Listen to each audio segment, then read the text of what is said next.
जंतर मंतर पर NEET paper leak के खिलाफ चला छात्रों का प्रदर्शन।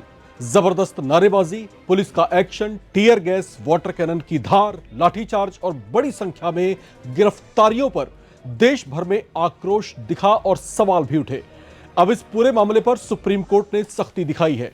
चीफ जस्टिस सूर्यकांत की अगुवाई वाली बेंच ने मंगलवार को सुनवाई के दौरान ऐसा सवाल दागा जिसने सत्ता और पुलिस दोनों को एक साथ कटघरे में खड़ा कर दिया है। सीजीआई सूर्यकांत ने मामले की सुनवाई में कहा कि जिस किसी ने भी ज्यादती की है और कानून को अपने हाथ में लिया है उसे बख्शा नहीं जाएगा, उसे जवाब देना ही होगा। चीफ जस्टिस सूर्यकांत, जस्टिस जयमाल बागची और जस्टिस वी मोहन की पीठ ने इस मामले को गंभीरता से लिया है। दिल्ली पुलिस की कार्रवाई पर सख्त टिप्पणी के साथ सुप्रीम कोर्ट ने 18 साल से कम उम्र के गिरफ्तार छात्रों की रिहाई के भी निर्देश दिए हैं।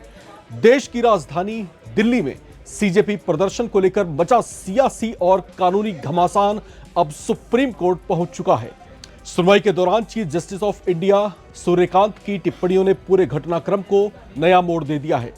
कोर्ट ने साफ शब्दों में कहा कि जिस किसी ने भी ज्यादती की है और कानून को अपने हाथ में लिया है उसके खिलाफ कार्रवाई होनी ही चाहिए। यानी कोर्ट का संदेश बिल्कुल स्पष्ट है, कानून किसी एक पक्ष के लिए नहीं, सभी के लिए बराबर है, चाहे प्रदर्शनकारी हो या फिर कार्रवाई करने वाले अधिकारी हो। अगर किसी ने सीमा लांघी है तो जवाबदेही तय होगी। कोर्ट का संदेश बिल्कुल स्पष्ट है कि लोकतंत्र में न तो हिंसा की इजाजत है और न ही कानून लागू करने के नाम पर किसी तरह की जाति बर्दाश्त की जाएगी। सुनवाई के दौरान chief justice of India Suryakant ने बेहद सख्त टिप्पणी करते हुए कहा कि जिस किसी ने भी ज्यादती की है और कानून को अपने हाथ में लिया उनके खिलाफ कार्रवाई होनी ही चाहिए। कोर्ट ने यह भी पूछा कि अगर पूरे घटनाक्रम पर सवाल उठ रहे हैं तो फिर सच्चाई सामने लाने के लिए स्वतंत्र जांच पर विचार क्यों ना किया जाए। यह टिप्पणी इसलिए अहम मानी जा रही है क्योंकि अब सवाल सिर्फ प्रदर्शनकारियों पर नहीं बल्कि पूरी कार्रवाई की निष्पक्षता पर भी उठने लगे हैं। इसी सुनवाई के दौरान गिरफ्तार छात्रों को लेकर भी राहत की बात सामने आई है।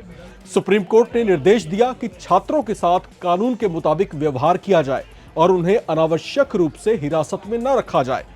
लेकिन कोर्ट ने साथ ही यह भी साफ कर दिया कि अगर किसी प्रदर्शनकारी ने हिंसा की, सार्वजनिक संपत्ति को नुकसान पहुंचाया या कानून तोड़ा तो उनके खिलाफ भी कार्रवाई से कोई छूट नहीं होगी। यानी सुप्रीम कोर्ट ने किसी एक पक्ष का नहीं बल्कि कानून के शासन का पक्ष लिया।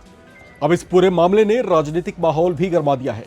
विपक्ष पुलिस कार्रवाई को लेकर सरकार को घेर रही है, जबकि सरकार का कहना है कि कानून व्यवस्था बनाए रखना उनकी जिम्मेदारी थी।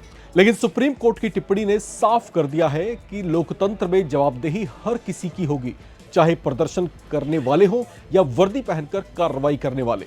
अगर किसी ने संविधान की सीमा लांघी है तो उसे जवाब देना ही पड़ेगा। अब सबसे बड़ा सवाल यही है कि अगर स्वतंत्र जांच होती है तो क्या नए तथ्य सामने आएंगे?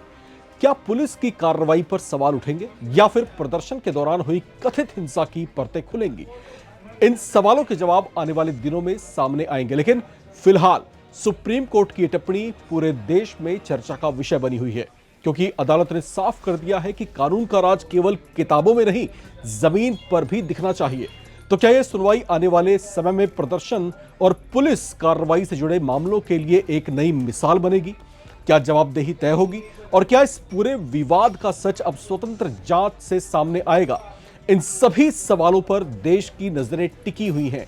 जैसे जैसे इस मामले में अगली सुनवाई और नए घटनाक्रम सामने आएंगे, हम आपको हर अपडेट सबसे पहले पहुंचाते रहेंगे। अब चलते चलते कुछ सवाल नवभारत टाइम्स के आप तमाम दर्शकों से। आपको क्या लगता है, क्या शांतिपूर्ण प्रदर्शन के दौरान पुलिस कार्रवाई के लिए पूरे देश में एक समान नियम होना चाहिए?